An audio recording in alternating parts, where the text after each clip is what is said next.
Assalamualaikum warahmatullahi wabarakatuh. Bagaimana kabarnya sobat muda?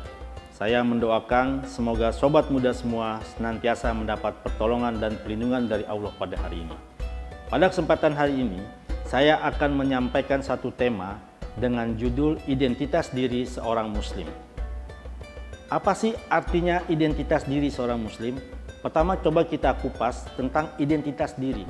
Identitas diri ialah ciri-ciri atau suatu keadaan khusus yang menggambarkan tentang orang tersebut.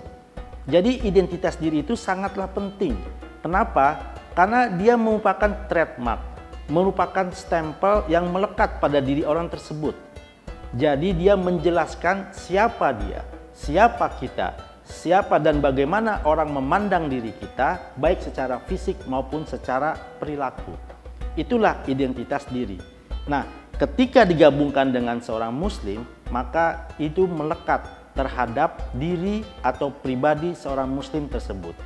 Sobat muda yang berbahagia, lalu bagaimana identitas diri seorang muslim yang sebaiknya?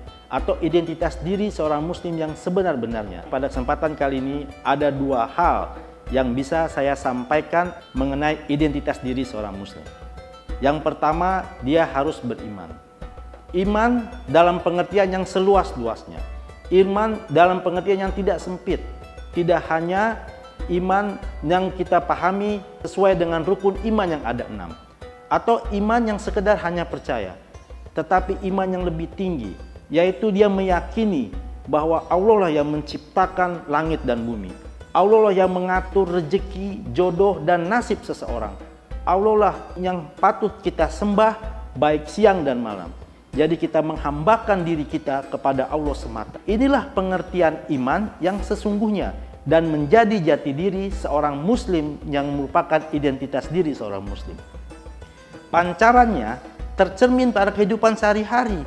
Dia merasa berada dalam pengawasan Allah sehingga perilakunya selalu terjaga dan berada dalam koridor-koridor keislaman.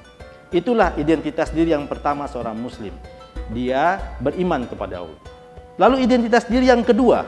Identitas diri yang kedua yaitu awamilus solihati, yaitu gemar melakukan perbuatan-perbuatan amal soleh. Perbuatan amal soleh itu yaitu perbuatan-perbuatan baik, perbuatan-perbuatan yang bisa menyenangkan orang lain. Banyak contohnya perbuatan-perbuatan baik. Misalnya kita menghilangkan duri di jalan. Misalnya kita tersenyum ketika ketemu orang. Misalnya kita berbuat baik kepada orang tua, kepada anak kecil, ataupun kepada orang kita temui. Banyak perbuatan-perbuatan baik. Tetapi dari semuanya itu, intinya adalah bagaimana kita mampu menebarkan manfaat untuk orang lain. Bagaimana kita bisa memberikan sesuatu hal yang bisa membahagiakan orang lain. Bagaimana kita bisa mampu memberikan sesuatu yang bisa kita persembahkan untuk menebarkan manfaat untuk orang lain. Inilah perbuatan baik. Inilah jati diri identitas seorang muslim. Jadi kesimpulannya, menjadi identitas diri seorang muslim atau mewujudkan identitas diri seorang muslim ada dua yang harus melekat. Yang pertama, beriman dengan memurnikan iman sesungguh-sungguhnya, lalu berbuat baik dengan memberikan manfaat kepada semua orang.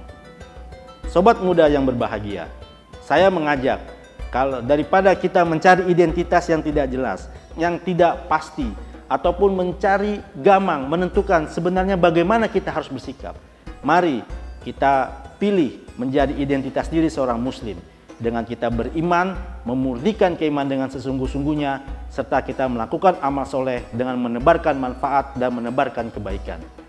Semoga ini bermanfaat bagi kita semua. Wassalamualaikum warahmatullahi wabarakatuh.